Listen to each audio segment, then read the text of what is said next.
भूक लागली आहे, मग ही अशी चटपटीत भेळ एकदा नक्की ट्राय करा.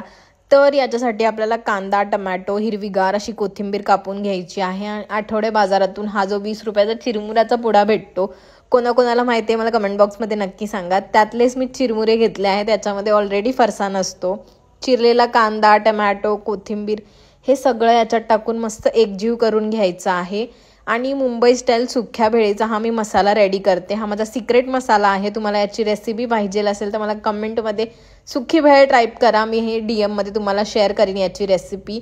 हा मसाला भरपूर असा टाकून घ्यायचा आहे. छान कोथिंबीर टाकायची आहे, लिंबू पिळायचा आहे आणि चमचमीत अशी भेळ रेडी आहे. तुम्ही सुद्धा नक्की ट्राय करा छोट्या भुकेसाठी. आणि मला कमेंट बॉक्समध्ये सांगा तुम्हाला मुंबई स्टाईल सुकी भेळ आवडते का. आणि व्हिडिओ आवडला असेल तर लाईक करा, शेअर करा आणि फ्युचर यूजसाठी सेव्ह करून ठेवा. थँक्यू.